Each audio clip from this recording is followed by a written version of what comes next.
जय श्री राम दोस्तों, आपका स्वागत है ममता हिंदी कहानियां चैनल में। यहाँ पर आपको मिलेंगी दिल को छू जाने वाली प्रेरणादायक कहानियां। अगर आपको हमारी कहानियां पसंद आए तो वीडियो को लाइक करें, चैनल को सब्सक्राइब करें और अपने सुझाव कमेंट में जरूर दें। आपके सहयोग से आपका अपना चैनल ज्यादा से ज्यादा लोगों तक पहुंच पाए। धन्यवाद।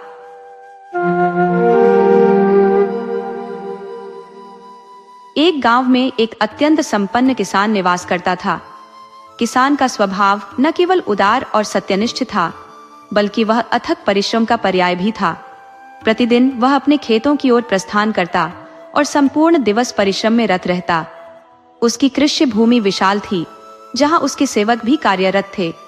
किसान अपने सेवकों के साथ अद्भुत सद्भावना और स्नेहपूर्ण व्यवहार करता था। जब भी उनके जीवन में कोई कठिनाई आती, वह उनके साथ खड़ा रहता। यही कारण था कि सेवक ही नहीं बल्कि समूचा गांव उसका आदर करता था। किसान न केवल गुणवान था बल्कि न्यायप्रिय भी था। गांव में जब भी किसी विवाद के निपटारे हेतु पंचायत आयोजित होती, सभी किसान को सरपंच के रूप में चुनते। किसान का एकमात्र पुत्र था जारुओल। जारुअल शारीरिक सौष्ठव और आकर्षण का प्रतिमान था। उसका उज्जवल वर्ण, चौड़ा वक्षस्थल और सुदृढ़ कद काठी उसे अद्वितीय बनाते थे। 20 वर्षीय जारुअल की छवि पर गांव की प्रत्येक युवती मुग्ध थी। हर लड़की मन ही मन यह कामना करती कि जारुअल ही उसका जीवन साथी बने। इन युवतियों में मोहिनी भी थी। मोहिनी सौंदर्य की दृष्टि से तो आकर्षक थी, परंतु उसके स्वभाव में कठोरता और जिद्दीपन था। उसकी इच्छाएं दृढ़ होती थी और वह उन्हें पूरा करने के लिए कुछ भी कर गुजरती थी। मोहिनी वर्षों से जारुअल को अपने वश में करने की चेष्टा कर रही थी, किंतु जारुअल का स्वभाव निष्ठुर था। उसने मोहिनी की ओर कभी दृष्टि भी नहीं डाली। जारुअल को किसी अद्वितीय और शालीन युवती की तलाश थी जो उस गांव में नहीं थी। उसे यह विश्वास था कि एक दिन वह अपनी कल्पनाओं की रानी से अवश्य मिलेगा। मोहिनी जारुअल के प्रति दीवानी थी और उसे पाने के लिए कोई भी सीमा लांघने को तत्पर थी। उसने पहले अपनी आंखों में प्रेम का सम्मोहक जादू बिखेरकर उसे आकर्षित करने का प्रयास किया, किंतु जारुअल ने उसकी ओर ध्यान तक नहीं दिया। फिर उसने अपनी सहेलियों को जारुअल के पास प्रेम संदेश भेजने का माध्यम बनाया। सहेलियों ने जारुअल को मोहिनी की इच्छा बताई और उससे एकांत में मिलने का निवेदन किया। जारुअल ने उनकी बातें शांति से सुनी, परंतु मिलने से स्पष्ट इनकार कर दिया। मोहिनी ने अपने प्रेम के जाल में जारुअल को फंसाने के कई उपाय किए, परंतु हर बार असफल रही। एक दिन मोहिनी ने मर्यादा की सीमाएं तोड़ दी। एक शाम जब जारुअल अपने खेतों से लौट रहा था और अंधकार तेजी से फैल रहा था, वह सुनसान पगडंडी पर चला जा रहा था। गांव अभी दूर था।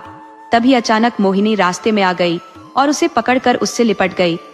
उस समय मोहिनी ने खुद को सजाने संवारने में कोई कसर नहीं छोड़ी थी।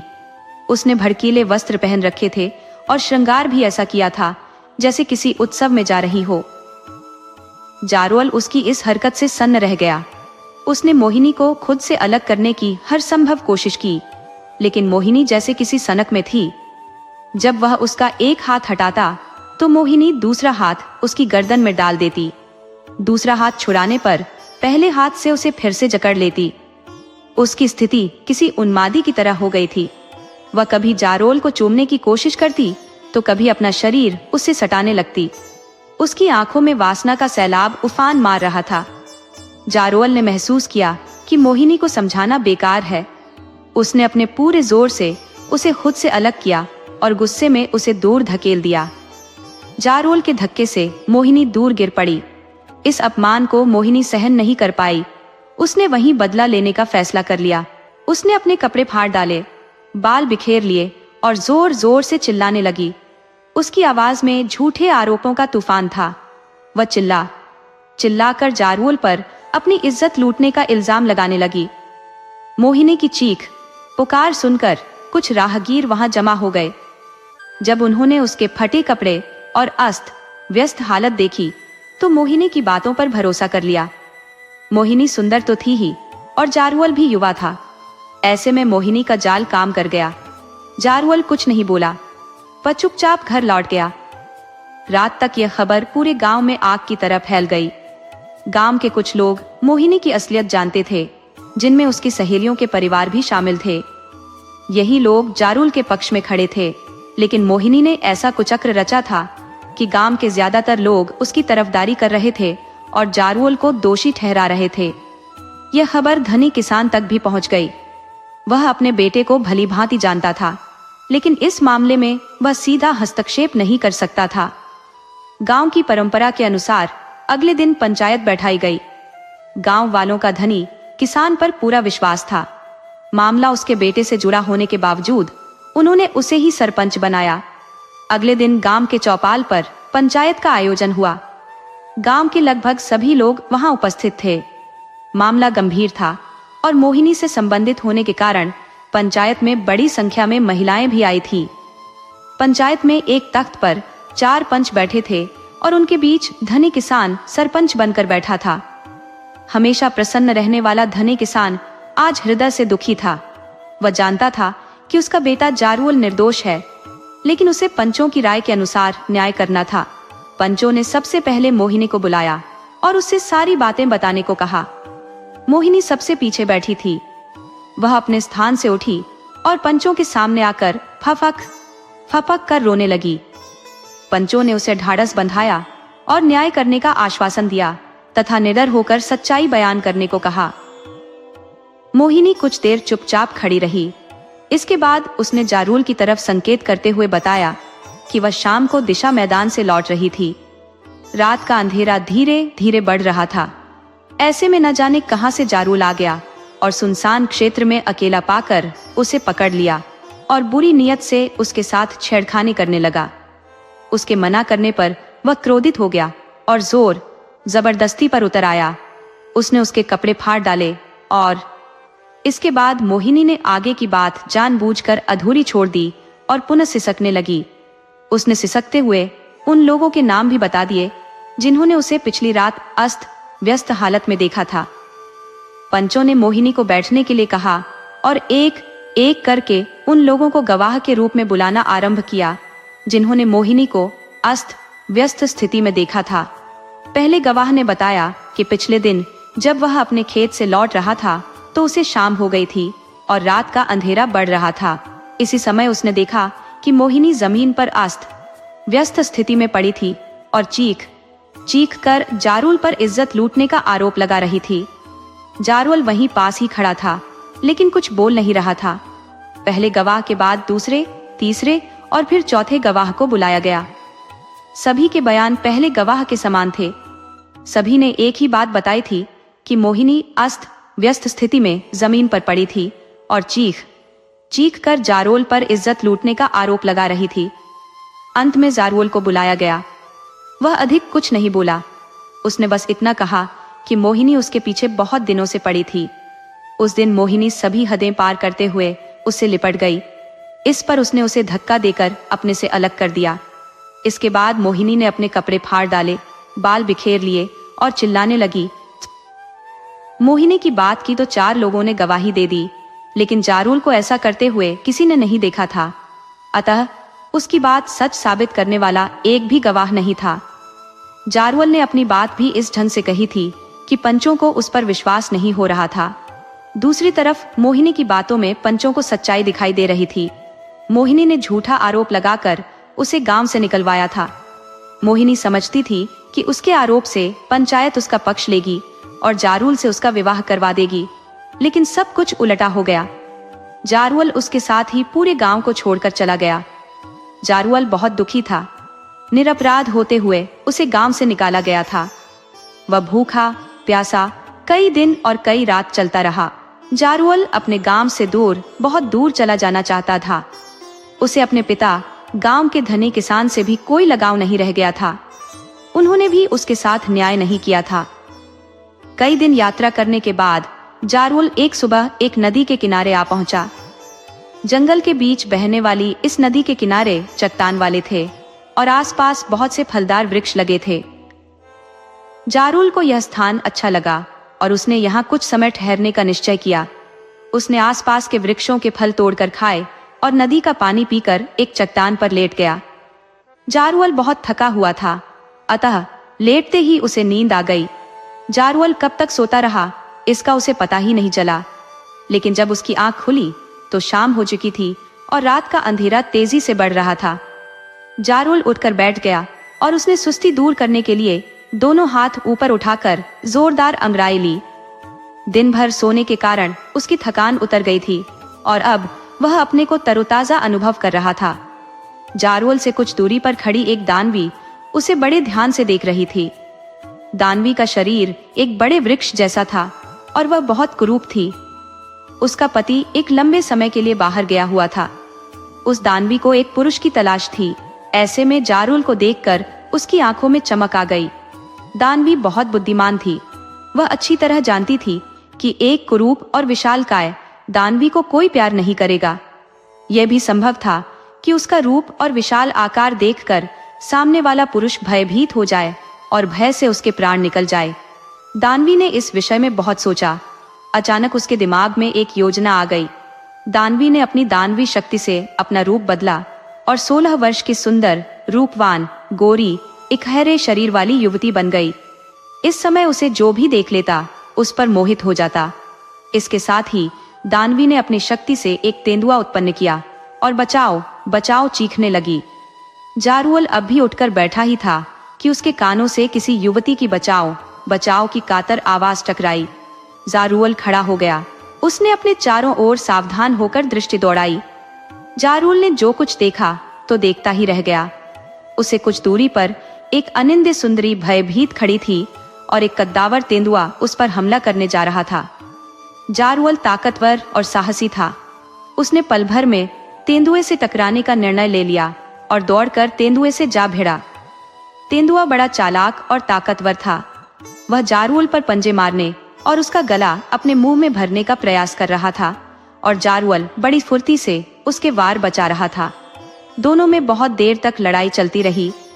दानवी दूर खड़ी जारुल की बहादुरी देख रही थी। जारुल और तेंदुए को लड़ते लड़ते कई घंटे हो गए, लेकिन कोई भी अपनी हार मानने के लिए तैयार नहीं था। अचानक जारुल के हाथों में तेंदुए की पूंछ आ गई। उसने दोनों हाथों से तेंदुए की पूंछ पकड़ी और उसे चारों ओर के कई चक्कर घुमाकर एक ओर फेंक दिया। बेचारा तेंदुआ इसके लिए तैयार नहीं था। वह नदी के किनारे की एक चट्टान पर गिरा और एक ओर भाग निकला। तेंदुए के जाने के बाद जारुल ने दानवी की ओर देखा तो देखता ही रह गया। दानवी उसे स्वर्ग की अप्सरा के समान सुंदर लगी। वह सवान सुंदरी थी और जारुल को प्यार भरी नजरों से देख रही थी। अचानक दानवी ने आगे बढ़कर जारुल से कुछ खाने पीने को आग्रह किया। जारुल ने मुस्कुराते हुए सिर हिलाकर अपनी स्वीकृति दे दी। दानवी ने जारुल का हाथ पकड़ा और उसे लेकर अपनी गुफा में आ गई। यह एक प्राकृतिक गुफा थी जो भीतर से बहुत साफ और आरामदायक थी। दानवी ने जारुल को पत्थर की शिला पर बैठाया और पत्ते पर रखकर अनेक स्वादिष्ट व्यंजन ले आई। जारुल को यह सब बहुत अच्छा लगा, किंतु उसने इस बात पर ध्यान नहीं दिया कि इस जंगली गुफा में इतने शानदार स्वादिष्ट व्यंजन कहां से आए। वास्तव में ये व्यंजन दानवी ने अपनी दानव शक्ति से मंगाए थे। जारुल के आग्रह पर दानवी ने भी खाने पीने में उसका साथ दिया। इसके बाद दोनों में प्रेम भरी बातें आरंभ हो गई। बातें करते करते कब रात हो गई इसका उन्हें पता ही नहीं चला। रात में दोनों ने फिर थोड़ा बहुत भोजन किया और उसी चट्टान पर लेट गए। अगले दिन प्रातःकाल जब जारुल सोकर उठा तो उसका शरीर काफी थका हुआ था। उसे दानवी से अलौकिक सुख की प्राप्ति हुई थी। दानवी उससे पहले उठ गई थी और पास ही खड़ी उसे प्यार से देख रही थी। जारुल ने उसे संकेत से अपने पास बुलाया और लिपटा लिया। दानवी शर्माती हुई उसकी गोद में आ गई। इस समय उसे देखकर कोई यह कल्पना नहीं कर सकता था कि यह एक खूंखार बदसूरत दानवी है। जारुल और दानवी दोनों बहुत खुश थे। वे दिन में जंगल में इधर उधर घूमते और रात में जीवन का अलौकिक आनंद लेते। जारुल दानवी के प्यार में इतना डूबा हुआ था कि उसने उससे यह भी नहीं पूछा कि वह कौन है, यहाँ अकेली कैसे रहती है, स्वादिष्ट भोजन कहाँ से आते हैं। जारुल और दानवी सूरज निकलने के बाद देर से उठते। दानवी हमेशा जारुल से पहले उठ जाती। वह थोड़ा सा श्रृंगार करने के बाद जारुल को उठाती। कभी कभी जारुल अपने आप ही उठ जाता था लेकिन जारुल हमेशा दानवी के बाद ही सोकर उठता था। इसके बाद दोनों थोड़ा बहुत खाते पीते और खुले जंगल में आ जाते। इस जंगल में बहुत सी प्राकृतिक गुफाएं, पर्वत, झरने और तरह तरह के पशु, पक्षी तथा फल वाले वृक्ष थे। दोनों जंगल की सैर करते, किसी झरने अथवा नदी में नहाते, वृक्षों के फल खाते और रात का अंधेरा होने से पहले अपनी गुफा में लौट आते। इसके बाद दोनों गुफा के भीतर की चट्टान पर तरह तरह की प्रणय लीलाएं करते और सो जाते। धीरे धीरे कई महीने बीत गए। जारुल और दानवी बहुत खुश थे। जारुल ने तो कभी कल्पना भी नहीं की थी कि गांव छोड़ने के बाद उसकी भेंट इतनी सुंदर युवती से होगी और उससे उसे इतना प्यार मिलेगा। जारुल का मन इस सुनसान जंगल में पूरी तरह लग गया था। अब वह यहाँ से कहीं अन्यत्र जाना नहीं चाहता था। अचानक एक दिन अर्धरात्रि के समय दानव प्रकट हुआ और गुफा के द्वार पर खड़ा होकर दहाड़ा। जारुल और दानवी दोनों सो रहे थे। दानव की आवाज से जारुल की नींद तो नहीं टूटी, लेकिन दानवी घबराकर उठ बैठी। उसने दानव की आवाज पहचान ली थी। खतरा सिर पर था। दानव कभी भी गुफा के भीतर आ सकता था। ऐसी स्थिति में जारुल की मौत निश्चित थी। दानवी अपने दानव को अच्छी तरह जानती थी।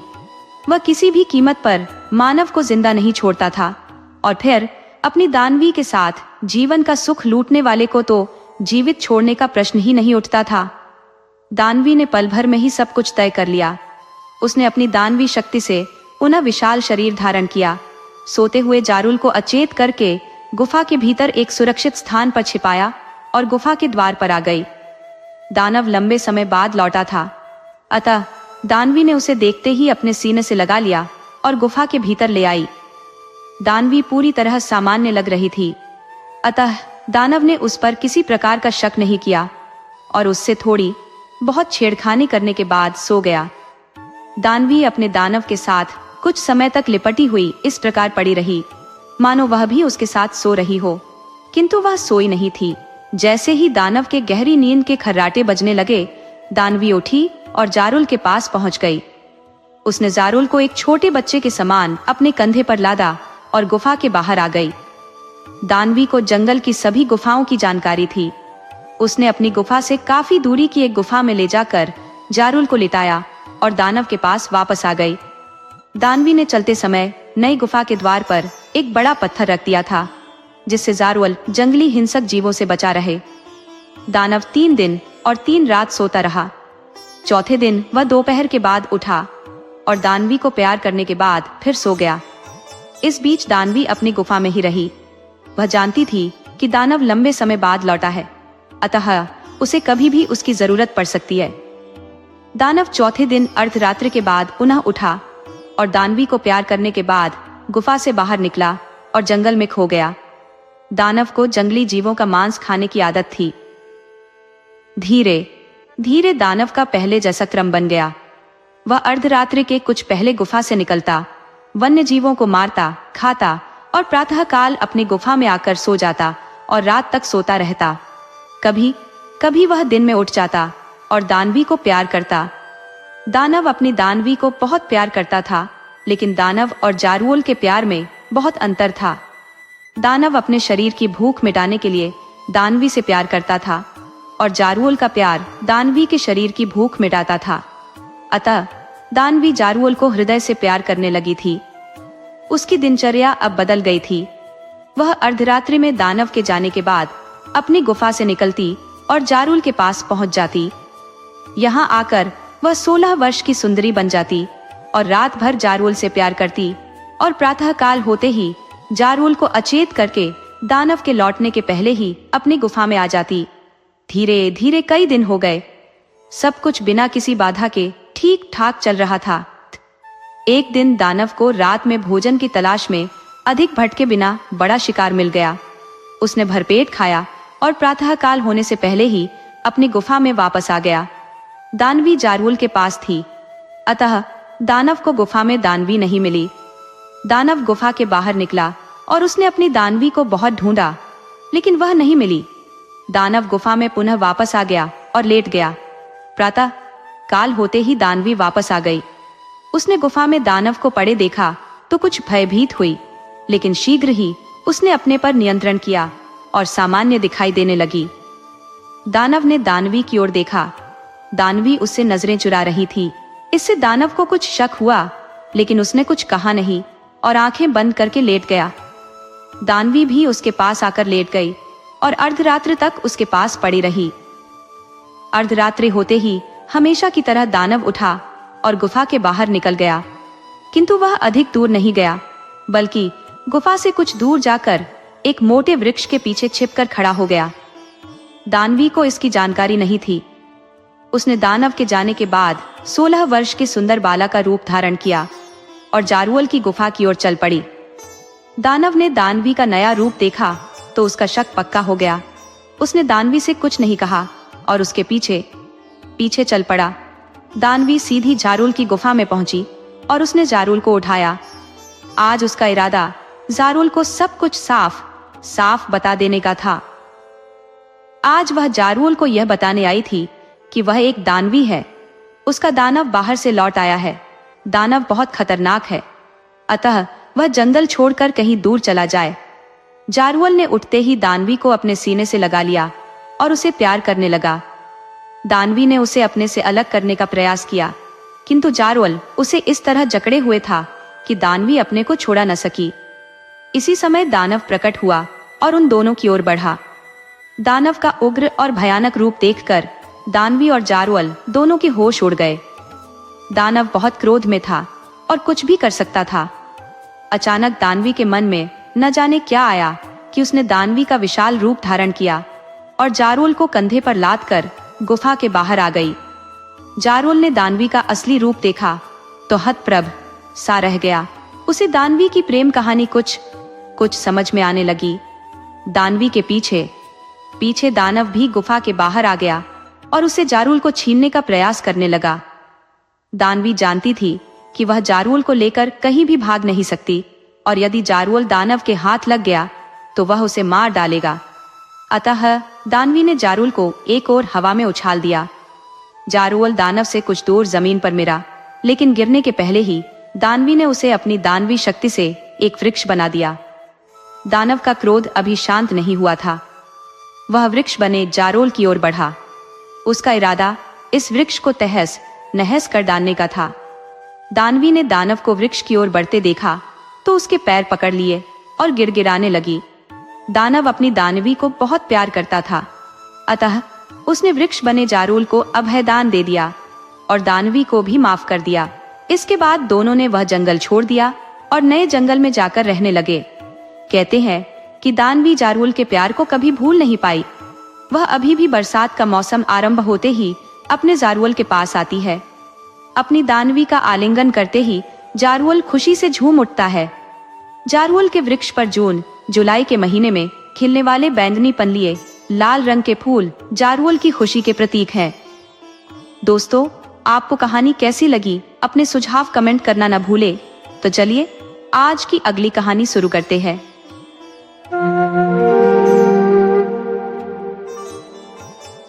एक राजा की 2 पत्नियां थी, एक बड़ी रानी और दूसरी छोटी रानी। घर में बड़ी रानी का ही वर्चस्व था। छोटी रानी को अनदेखा और अपमानित किया जाता था। यहाँ तक कि राजा भी छोटी रानी के प्रति उदासीनता का रवैया अपनाए हुए थे। छोटी रानी का जीवन विषम परिस्थितियों में बीत रहा था। छोटी रानी के 2 पुत्र थे, शीत और बसंत। राजा अपने इन पुत्रों की भी उपेक्षा करते थे। बच्चों को न तो पौष्टिक आहार मिलता, न ही ढंग के वस्त्र। साथ ही उन्हें बड़ी माँ की तीखी और अपमानजनक बातें भी सहनी पड़ती थी। छोटी रानी इस सब को चुपचाप देखती और सहती रहती, लेकिन बड़ी रानी को यह भी कम प्रतीत होता। वह लगातार छोटी रानी को नीचा दिखाने के अवसर तलाशती रहती थी। एक दिन दोनों रानियां नदी में स्नान के लिए गई। बड़ी रानी ने अपनी मीठी बोली से छोटी रानी को फुसलाते हुए कहा, आओ मैं तुम्हारे माथे पर साबुन मल दूं। छोटी रानी को कुछ एहसास नहीं हुआ कि बड़ी रानी अपने छल का जाल बुन चुकी है। साबुन के बहाने उसने एक जादुई दवा की टिकिया उसके माथे पर रगड़ दी। देखते ही देखते छोटी रानी एक तोता बन गई और टी टीन करती हुई उड़ गई। घर लौटकर बड़ी रानी ने घोषणा कर दी, छोटी रानी नदी में डूब गई। राजा ने यह बात मान ली मानो यह सच हो। राजमहल की समृद्धि जैसे कहीं खो गई।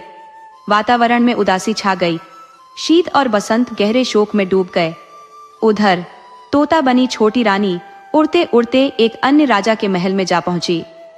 वहां के राजा ने जब उसे देखा तो वह चकित रह गए।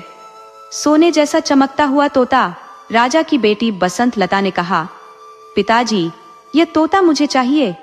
राजा के आदेश पर तोते को पकड़कर एक सुनहरे पिंजरे में बंद कर दिया गया। समय बीतता गया।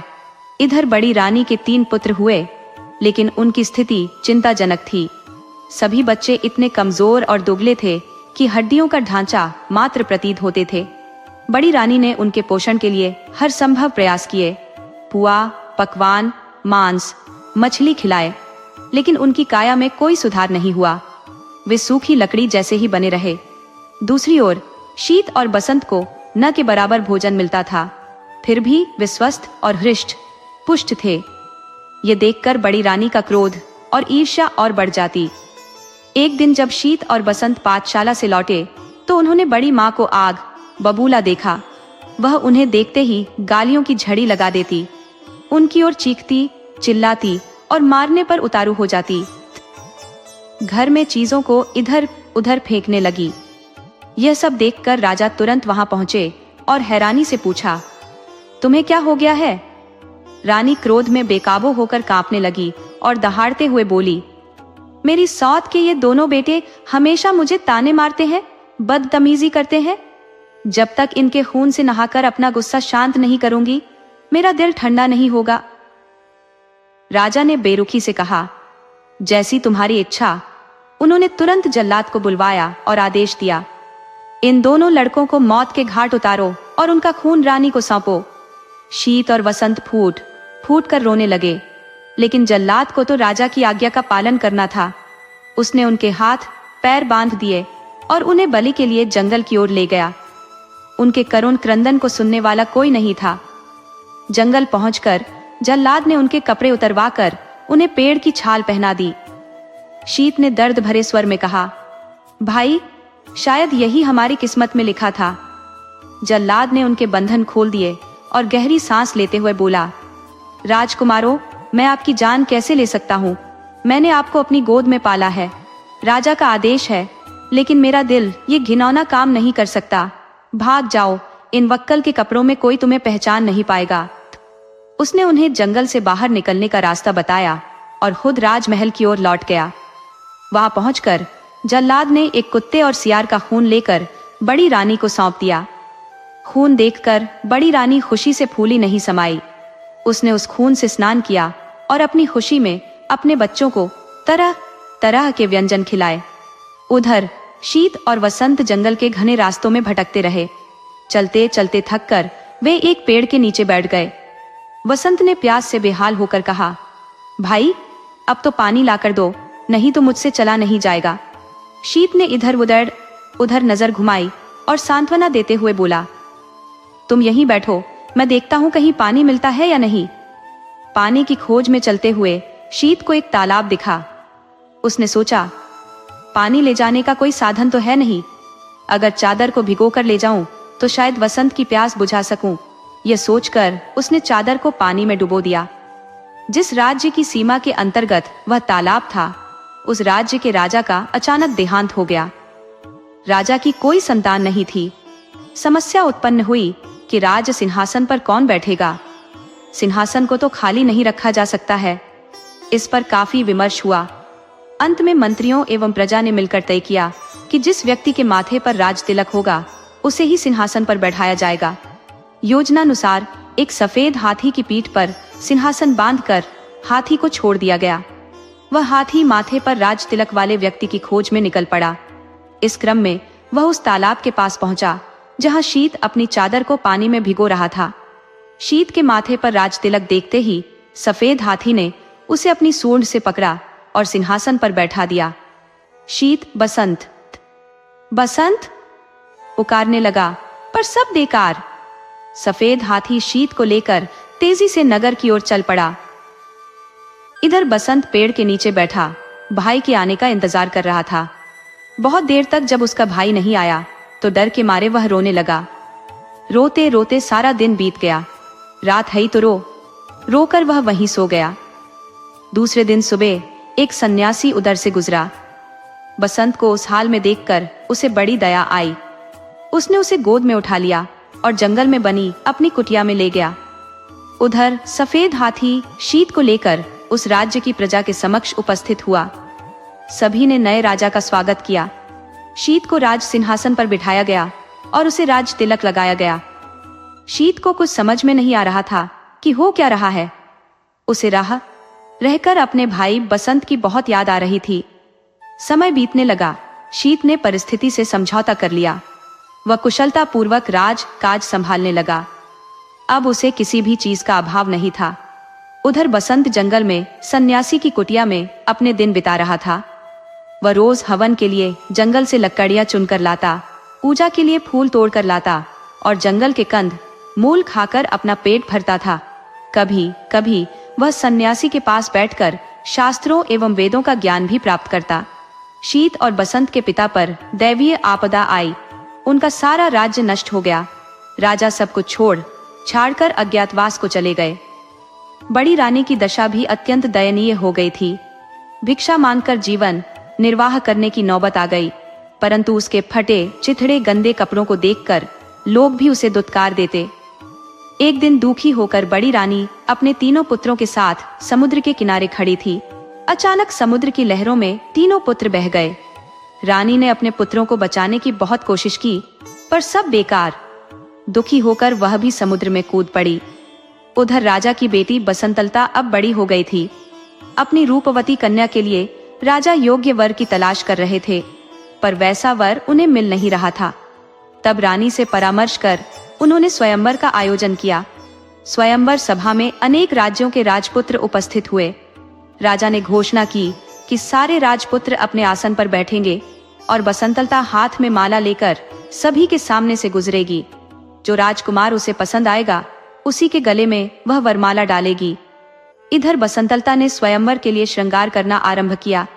बालों का जूड़ा बनाया, आंखों में काजल लगाया, पांव में आलता लगाया। फिर तोता बनी रानी से पूछा, और मुझे क्या चाहिए? तोते ने कहा, मैं अगर तुम्हारी जगह होती तो पांवों में सोने की पायल पहनती। इससे रुनझुन की बहुत मधुर आवाज आती है।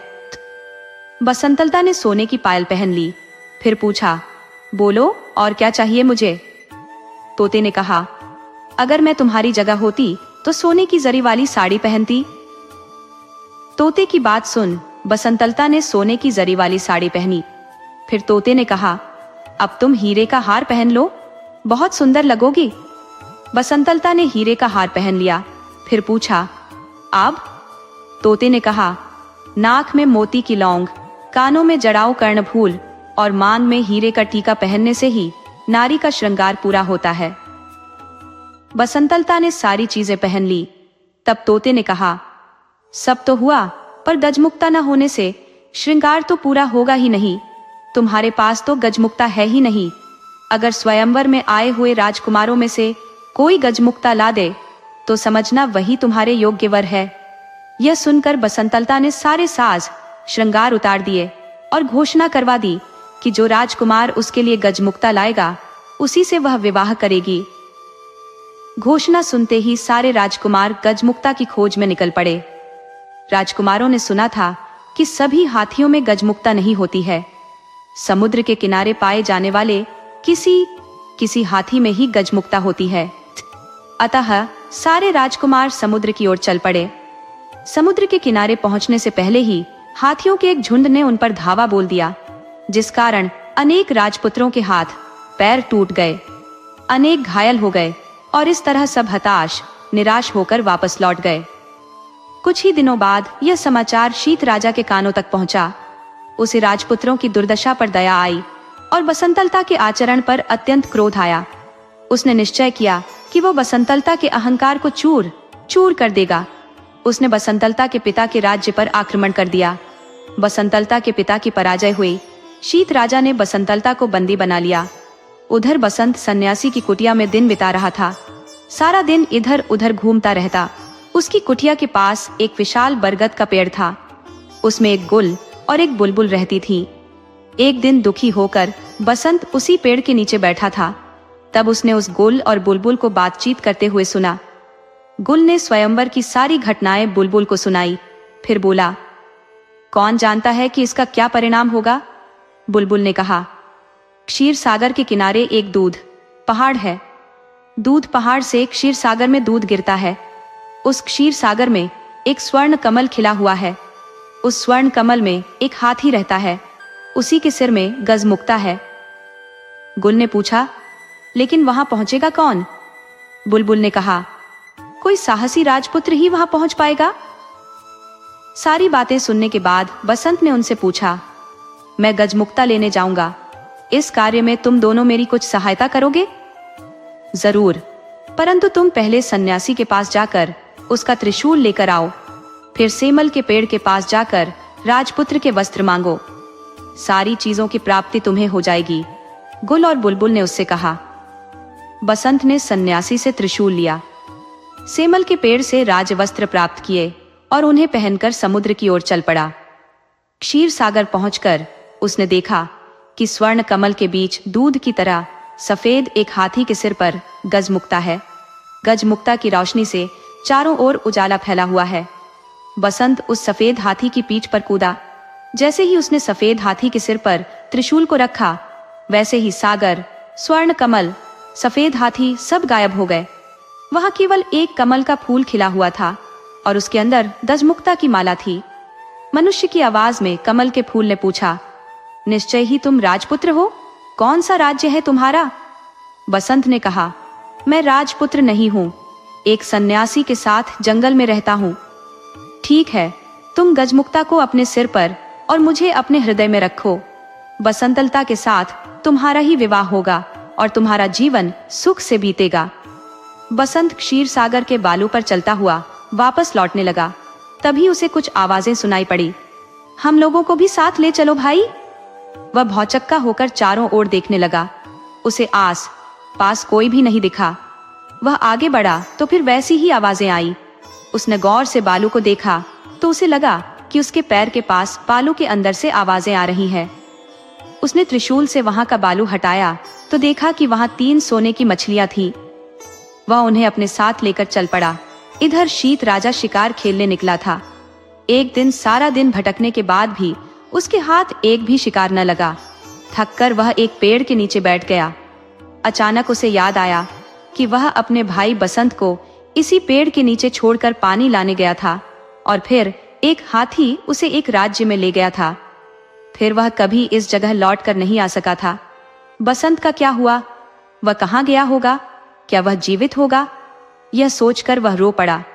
अपने राजभवन में लौटने के बाद भी वह केवल बसंत के बारे में सोचता रहता।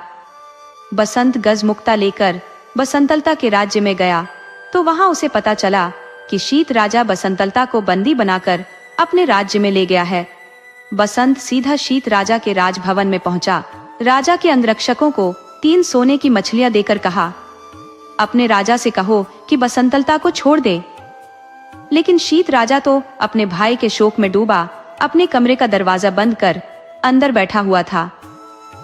राजा की आज्ञा की प्रतीक्षा में बसंत 7 दिनों तक हाथ में त्रिशूल लिए, सिर पर गजमुक्ता रखे राजमहल के सामने बैठा रहा।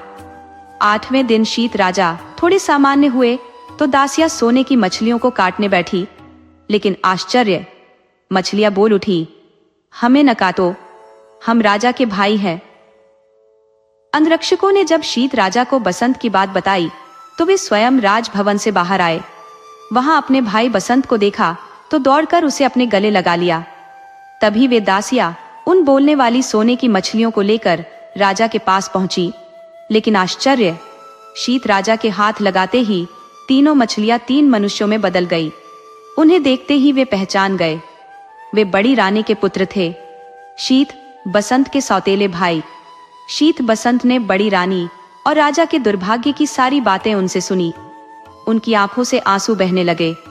5 भाई आनंद पूर्वक राजभवन में रहने लगे। शीत राजा अपने भाई बसंत के विवाह की तैयारियां करने लगा। उसने बसंतलता के पिता के पास समाचार भेजा कि उन्हें मुक्त किया जा रहा है। पिंजरे के तोते ने बसंतलता को खुशखबरी दी, गजमुक्ता लेकर राजपुत्र आ गया है। बाव, बसंतलता बोली, जानती हूँ।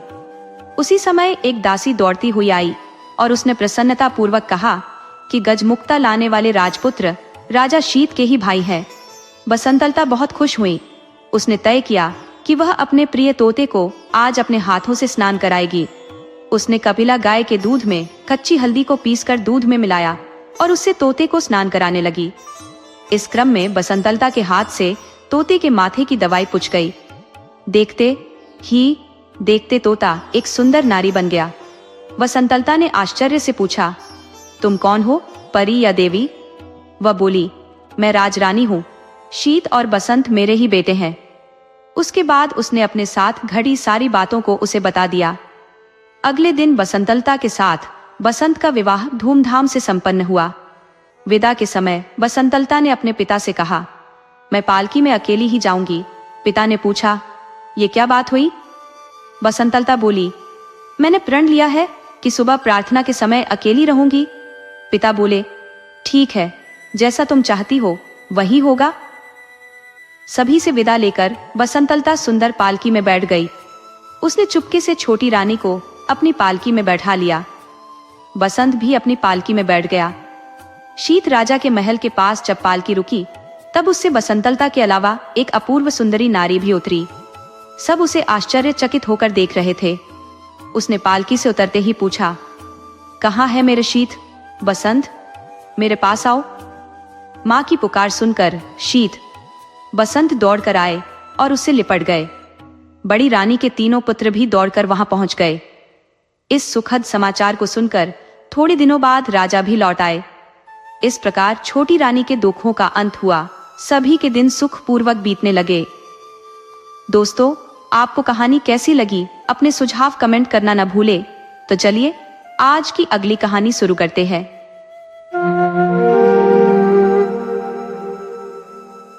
फ्रेडरिक नाम का एक शख्स था जिसकी पत्नी का नाम कैथरीन था।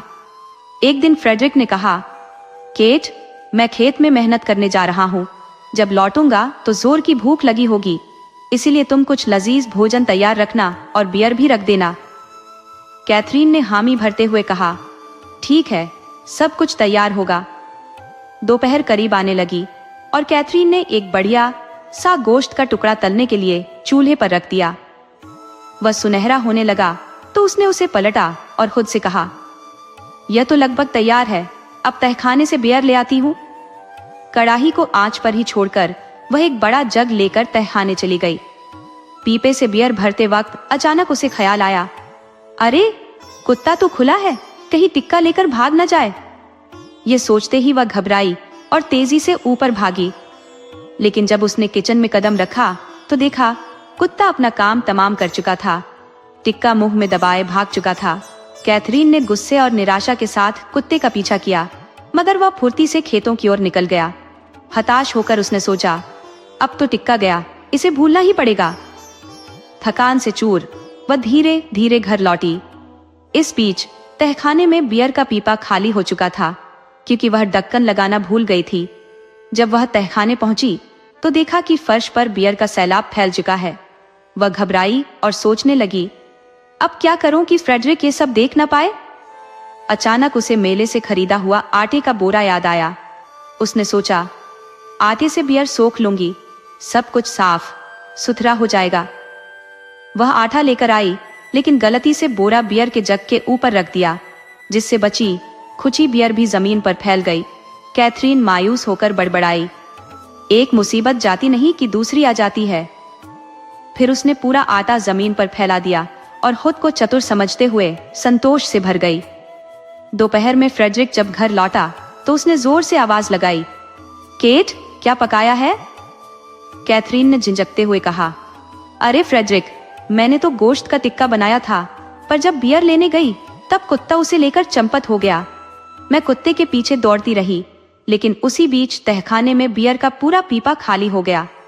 फिर मैंने मेले से खरीदा आटे का बोरा उठाकर सोचा कि उससे फर्श को सुखा दूं, पर बोरा जैसे ही उठाया, बियर का जग नीचे गिर गया और बची खुची बियर भी फैल गई।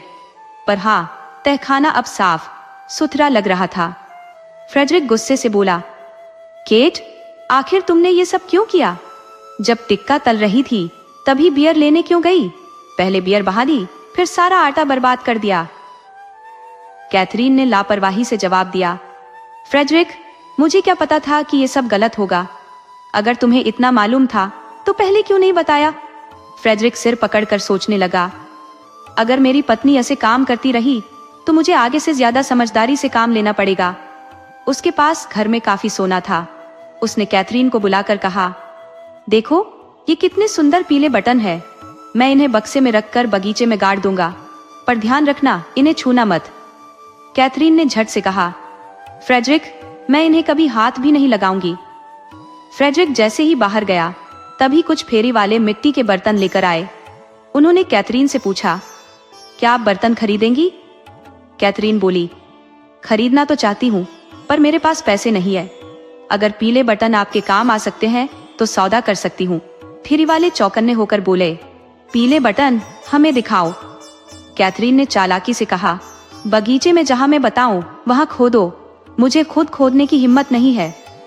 वे शातिर लोग बगीचे में गए, मिट्टी खोदी और जब देखा कि वे बटन असल में सोना है तो सब निकाल लिया और बदले में ढेर सारे मिट्टी के बर्तन छोड़ गए। कैथरीन उन बर्तनों को बड़े चाव से घर भर में सजाने लगी। जब फ्रेडरिक लौटा तो घर का हाल देखकर आग बबूला हो गया। उसने चिल्लाकर पूछा, ये सब क्या है? कैथरीन ने मासूमियत से जवाब दिया, मैंने ये सब तुम्हारे पीले बटनों से खरीदा, पर मैंने उन्हें नहीं छुआ। फेरी वाले खुद जाकर खोद लाए। फ्रेडरिक सिर पकड़कर बोला, तुम्हें पता भी है वे पीले बटन असल में मेरा सारा सोना थे। तुम ऐसे काम क्यों करती हो? कैथरीन ने सीधे जवाब दिया, मुझे क्या पता था कि इससे नुकसान होगा। अगर इतना जरूरी था तो पहले ही समझा देना चाहिए था। कुछ देर बाद कैथरीन ने सोचा और फ्रेडरिक से बोली, सुनो, अगर हम उन चोरों के पीछे जाए तो शायद अपना सोना वापस पा सके। फ्रेडरिक बोला, ठीक है, कोशिश करते हैं, पर साथ में मक्खन, पनीर वगैरह भी रख लेना, रास्ते में खाने के काम आएगा। कैथरीन ने हामी भरी और दोनों निकल पड़े, पर फ्रेडरिक तेज कदमों से चल रहा था, जबकि उसकी पत्नी पीछे रह गई। वह सोचने लगी, कोई बात नहीं, अच्छा ही है। जब हम लौटेंगे तो मैं घर के पास होंगी, इसलिए कम चलना पड़ेगा। धीरे धीरे वह पहाड़ की चोटी पर पहुंच गई। पहाड़ के एक तरफ एक पतली सी पगडंडी थी, जो इतनी पतली थी कि वहां से निकलने वाली गाड़ियों के पहिए पेड़ के तने से रगड़ते हुए जाते थे। वह बोली, देखो जरा, बेचारे पेड़ कैसे घायल हो गए हैं, पता नहीं कभी ठीक होंगे भी या नहीं। उसने तरस खाकर उन पर मक्खन लगा दिया, जिससे उन्हें उतनी तकलीफ न हो। जब वह यह दया का काम कर रही थी तभी टोकरी से पनीर का एक टुकड़ा बाहर गिर गया। कैथरीन ने ढूंढा, पर जब नहीं मिला तो वह बोली, मैं दूसरे टुकड़े को तुम्हें ढूंढने के लिए भेजती हूँ, क्योंकि उसकी टांगें मुझसे पतली है। और उसने दूसरे टुकड़े को भी लुढ़का दिया। वह पहाड़ी से लुढ़कता हुआ नीचे कहाँ गया किसी को पता नहीं चला, पर वह यही कहती रही कि उसे लगता है कि दोनों टुकड़े रास्ता जानते हैं, इसलिए उसके पीछे पीछे आ जाएंगे। वह उनकी इंतजार में सारा दिन वहां नहीं रुक सकती थी। आखिर वह फ्रेडरिक के पास पहुंच गई। पत्नी को देखते ही उसने कुछ खाने के लिए मांगा। केट ने सूखी डबल रोटी दे दी। ये पूछने पर कि मक्खन, पनीर कहाँ है, उसने जवाब दिया कि मक्खन मैंने गाड़ियों के पहियों से घायल पेड़ों पर लगा दिया। पनीर का एक टुकड़ा भाग गया था तो दूसरे को मैंने उसे ढूंढने भेज दिया। लगता है दोनों कहीं साथ होंगे। उसका पति बोला, तुम ऐसी बेवकूफी की बातें क्यों करती हो? पत्नी ने जवाब दिया, ऐसा क्यों कह रहे हो? क्या तुमने मुझे ऐसा न करने को कहा था? खैर, दोनों ने मिलकर सूखी डबल रोटी खाई। फिर पति बोला, केट, उम्मीद है कि तुम आते वक्त दरवाजे पर ताला लगा आई थी। उसने जवाब दिया, नहीं, तुमने मुझसे कहा ही नहीं था। नियरे, फ्रेडरिक ने कहा, तुम आगे जाने से पहले घर लौटो और दरवाजा बंद करके आओ। साथ में कुछ खाने के लिए भी ले आना। कैथरीन ने वही किया जो पति ने कहा था। जाते वक्त रास्ते में सोचती रही कि फ्रेडरिक कुछ खाने के लिए मांग रहे थे, पर मुझे लगता है उन्हें मक्खन, पनीर वगैरह का ज्यादा शौक नहीं है, बल्कि कई बार मैंने उन्हें मेवा और सिरका खाते पीते देखा है। मैं वहीं ले जाऊंगी। घर पहुंचकर उसने पीछे के दरवाजे की चिटकनी लगाई और बाहर के दरवाजे के कब्जे निकाल लिए। क्योंकि उसने सोचा कि फ्रेडरिक ने दरवाजे का ताला लगाने को कहा था, पर अगर इसे साथ ही ले जाऊं तो सबसे ज्यादा सुरक्षित रहेगा। ये सब करते करते उसे काफी देर हो गई। पति के पास पहुंचते ही वह चिल्लाकर बोली, देखो मैं दरवाजा ही साथ ले आई, अब तुम जितना चाहो ध्यान रख सकते हो। फ्रेडरिक बोला, हे भगवान, मेरी पत्नी कितनी होशियार है। अरे मैंने तुम्हें घर बंद करने के लिए भेजा और तुम दरवाजा ही उतार लाई, जिससे जो चाहे अंदर जाना आना कर सके।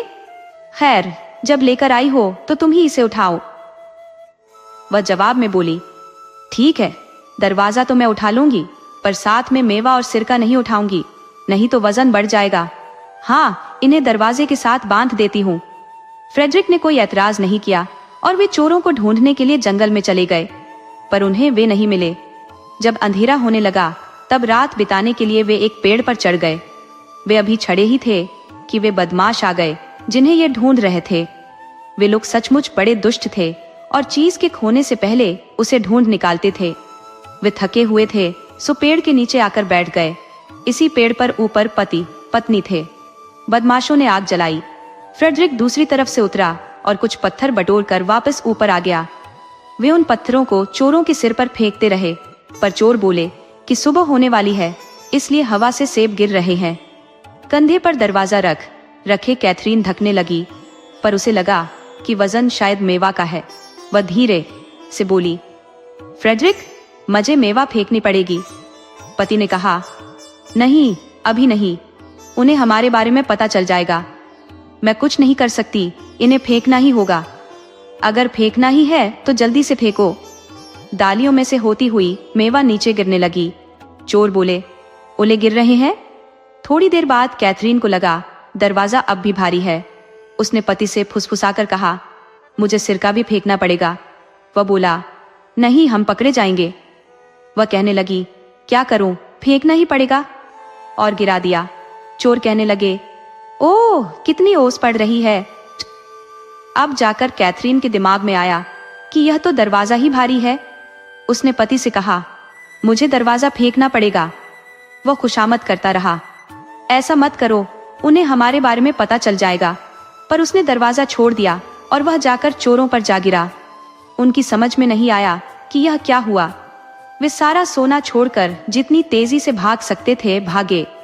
जब फ्रेडरिक और कैथरीन पेड़ पर से नीचे उतरे तो उन्हें अपना सारा सोना मिल गया। दोस्तों, आपको कहानी कैसी लगी अपने सुझाव कमेंट करना न भूले। तो चलिए आज की अगली कहानी शुरू करते हैं।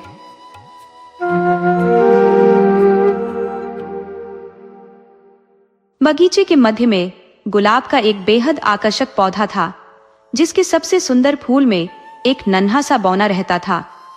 वह इतना छोटा था कि उसे आम इंसानी आंखों से देख पाना नामुमकिन था। हर एक पत्ती को वह अपने सोने का ठिकाना बना लेता था। उसकी मासूमियत और रूप किसी छोटे बच्चे जैसा प्यारा था और उसके कंधों से एड़ी तक रंग बिरंगे चमचमाते पंख फैले हुए थे। उसके सोने की जगह पर हमेशा भीनी खुशबू फैली रहती थी और वहां की दीवारें गुलाब की कोमल पंखुड़ियों जैसी स्वच्छ और पारदर्शी थी। वह छोटा बौना दिन भर की गर्माहट भरी धूप में यहाँ वहां उड़ता फिरता था। वह बगीचे के हर फूल के पास जाता, तितलियों की पीठ पर सवारी का लुत्फ उठाता और नींबू के पत्तों पर बनी रेखाओं को पगडंडियों की तरह नापता रहता। उसे ये पत्तियों की नसें कभी न खत्म होने वाले रास्तों सी जान पड़ती। उस दिन उसने अपना ये खेल कुछ देर से शुरू किया था और सूरज ढलने से पहले वह इसे पूरा भी नहीं कर पाया। रात हो चुकी थी, ठंड बढ़ने लगी थी, ओस की बूंदें गिरने लगी थी और हवा भी चलने लगी थी। वह बेचारा जल्दी से जल्दी अपने गुलाब के फूल में लौटना चाहता था, पर गुलाब की पंखुड़ियां रात के लिए बंद हो चुकी थी। वह आसपास मंडराता रहा, पर एक भी फूल खुला नहीं मिला। बेचारे बौने को डर सताने लगा। उसने आज तक हर रात गुलाब के पत्तियों की नरम गोद में आराम से बिताई थी, कभी भी बाहर अंधेरे में नहीं रहा था। उसने घबराहट में बुदबुदाना शुरू कर दिया, ओह, अब तो मैं मर ही जाऊंगा। बगीचे के एक छोर पर एक हरी भरी बेली वाली जालीदार जगह थी, जिस पर रंगीन बिगुल जैसे फूल खिले हुए थे। बौने ने सोचा कि वह इनमें से किसी एक के अंदर जाकर रात बिता लेगा। वह उस ठंडी शांत छाया की ओर बढ़ा, मगर वहां पहले से ही कोई मौजूद था। वहाँ एक नौजवान और एक युवती, दोनों ही बेहद सुंदर, एक बेंच पर एक दूसरे से सटे बैठे थे। उनकी ख्वाहिश थी कि वो कभी अलग न हो, क्योंकि वे एक दूसरे से बेइंतहा मोहब्बत करते थे। नौजवान ने गहरी सांस लेते हुए कहा, हमें अब बिछड़ना होगा। तुम्हारा भाई हमारे प्यार को बर्दाश्त नहीं कर पा रहा, इसीलिए उसने मुझे यहाँ से बहुत दूर भेजने का इरादा कर लिया है। मैं उसकी फरमाइश पर दूर, बहुत दूर, पहाड़ों के उस पार जा रहा हूँ। अलविदा मेरी प्यारी पत्नी, क्योंकि तुम मेरी जीवन संगिनी ही हो। उन्होंने एक दूसरे को अलविदा कहने से पहले धीरे से चूमा। इस पर लड़की की आंखों में आंसू भर आए और उसने एक गुलाब का फूल तोड़ा। फिर वह उसे अपने प्रेमी को देने से पहले इतनी शिद्दत से चूमा कि गुलाब और भी खिल उठा। उधर नन्हा बौना तुरंत उस गुलाब के भीतर समा गया। उसने अपना सिर उस नरम और महकती दीवार से टिका लिया। आखिरकार उसे शरण मिल गई थी। गुलाब की पंखुड़ियों के पीछे से वह उन दोनों को विदा लेते हुए देख और सुन रहा था। युवक ने गुलाब को अपने दिल के पास रखा। ओह, उसका दिल इतनी जोर से धड़क रहा था कि बौना उस गूंज में सो ही नहीं पाया। जब युवक अंधेरे जंगल से गुजरने लगा, उसने गुलाब को अपने हाथ में लिया और बार बार उसे चूमने लगा। वह इतना जोर से चूम रहा था कि बौना मरते मरते बचा। युवक के होंठ इतने गर्म थे कि गुलाब की पंखुड़ियां खुलने लगी, जैसे सुबह का सूरज निकल आया हो। उसी रात एक और आदमी उस जंगल में आया। वह लड़की का निर्दयी भाई था, जिसके हाथ में एक लंबा तेज धार वाला खंजर था। जब युवक गुलाब को चूम रहा था, उस दुष्ट ने उसे पीछे से छुरा घोंपकर मौत के घाट उतार दिया। उसने उसका सिर धड़ से अलग कर दिया और फिर सिर और शरीर को एक नींबू के पेड़ के नीचे मुलायम मिट्टी में गाड़ दिया। उसने सोचा, अब कोई इसे याद नहीं करेगा, जल्दी ही सब इसे भूल जाएंगे। वह खुद भी पहाड़ों के पार लंबी यात्रा पर निकलने वाला था। उसका मानना था कि इतनी दूर की यात्रा में लोग अक्सर मारे जाते हैं, तो शायद कोई भी यह नहीं पूछेगा कि वह युवक वापस क्यों नहीं लौटा। उसने ताजी खुदी मिट्टी को पत्तों और टहनियों से ढक दिया और अंधेरे में ही अपने घर की ओर बढ़ गया। पर वह जितना अकेला सोच रहा था, उतना अकेला नहीं था। उसके साथ वह नन्हा बौना भी था। जैसे ही वह युवक की कब्र खोद रहा था, बौना नींबू के पेड़ की एक सूखी पत्ती में लिपटकर उस दुष्ट के बालों में गिर पड़ा था। हत्यारे ने अपनी टोपी पहन ली और बौना अंदर कैद हो गया। अंधेरे में वह डर और गुस्से से कांप रहा था और उस क्रूरता के बारे में सोच रहा था जिसका वह साक्षी बना था। सूरज निकलते निकलते वह दुष्ट अपने घर लौट आया। उसने अपनी टोपी उतारी और अपनी बहन के कमरे में घुसा। वह युवती अपने प्रेमी के ख्यालों में खोई सो रही थी, जो पहाड़ों के पार यात्रा पर गया था। उसका निर्दयी भाई उसके ऊपर झुका और एक शैतानी हंसी हंसने लगा। अनजाने में वह पत्ता उसके बालों से गिर पड़ा। वह दबे पांव कमरे से बाहर निकला और अपने कमरे में जाकर सो गया। बौना पत्ते में से निकलकर लड़की के कान में चला गया।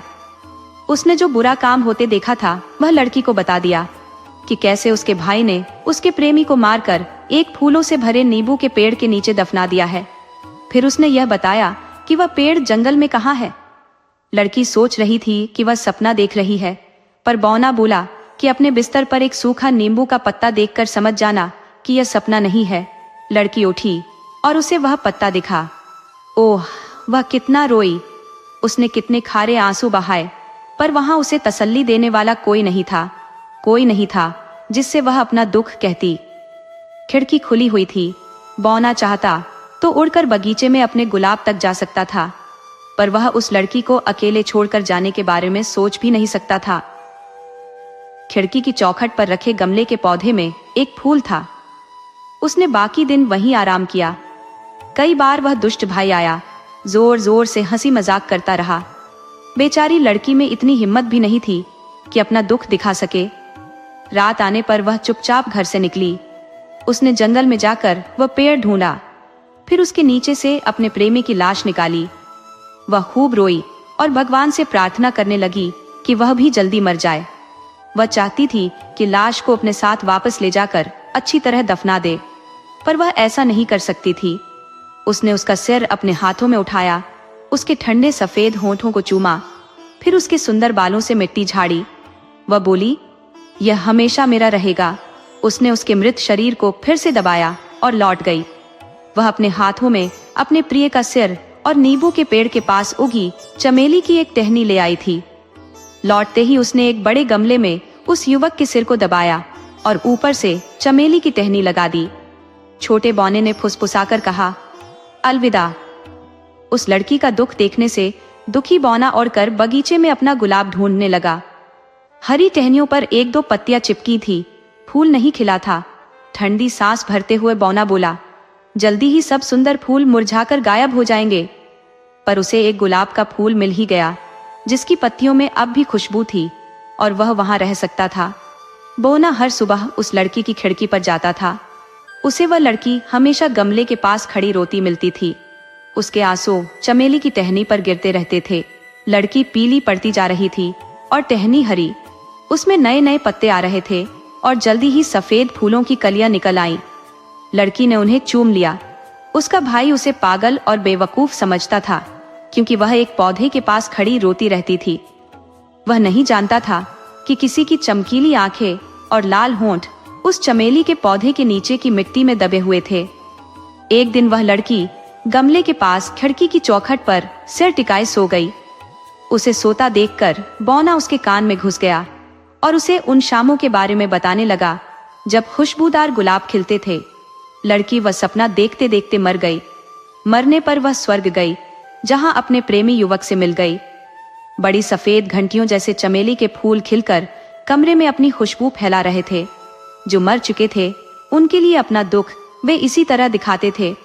दुष्ट भाई ने उस सुंदर फूलों से लदे गमले को देखा तो उसे अपनी चीज की तरह उठाकर अपने सोने के कमरे में ले गया। वे फूल न सिर्फ देखने में सुंदर थे, बल्कि उनकी खुशबू भी बहुत अच्छी थी। बौना उस दुष्ट के पीछे पीछे गया और हर फूल को उस दुष्ट भाई की करतूत और बेचारी लड़की के दुख की बातें बताता रहा। हर फूल की अपनी आत्मा थी जो सब समझती थी। फूलों ने कहा, हम सब कुछ जानते हैं, हम उस बारे में सब कुछ जानते हैं। हम उस मरे हुए आदमी के होंठों और आंखों से ही पनते हैं। हम सब जानते हैं, सब कुछ जानते हैं। बौना समझ नहीं पा रहा था कि सब जानकर भी फूल इतने शांत कैसे हैं। वह शहद पटोरती मधुमक्खियों के पास गया और उन्हें सारी कहानी सुनाई। उन्होंने वह कहानी अपनी रानी को सुनाई। उसने यह तय किया कि अगली सुबह वे दोषी को मार देंगी। उस लड़की के मरने के बाद की पहली रात को जब भाई सो रहा था तो फूलों की डाल खिल उठी। हर फूल की अदृश्य आत्मा एक जहर भरा भाला लेकर उसके कान के पास इकट्ठी हो गई और उसे ऐसी कहानियां सुनाने लगी जिनसे उसे भयानक सपने दिखाई देने लगे। वह डर कर चीखने लगा तो उन्होंने अपने भालों की नोक उसकी जबान में गड़ा दी। वे सब चिल्लाई, हमने मरने वालों का बदला ले लिया। और वे उड़कर वापस अपने फूलों में चली गईं। सुबह सोने वाले कमरे की खिड़की खुलते ही गुलाब में रहने वाला बौना और मधुमक्खियां अपनी रानी के पीछे उड़कर कमरे में घुस गए ताकि उस दुष्ट को मार सके। पर वह तो पहले ही मर चुका था। लोग उसके पलंग के चारों ओर खड़े थे। एक आदमी बोला, चमेली के फूलों की तेज खुशबू ने उसे मार दिया है। अब बौना समझा कि फूलों ने बदला ले लिया। उसने यह बात मधुमक्खियों की रानी को बताई। उसने और बाकी की मधुमक्खियों ने उस गमले को घेर लिया। लोग उन्हें उड़ाने की कोशिश करने लगे। आखिर एक आदमी ने गमला उठाया ताकि बाहर रख दे। तभी एक मक्खी ने उसके हाथ में काट लिया। गमला जमीन पर गिरकर टूट गया। मिट्टी के बाहर गिरने पर एक सफेद खोपड़ी भी निकल आई। सारे लोग डरकर उसे देखने लगे। तब वे समझ गए कि मरने वाला आदमी हत्यारा था।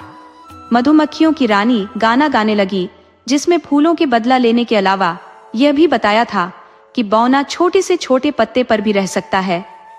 वह बुराई का पर्दाफाश करके दुष्ट से बदला ले सकता है।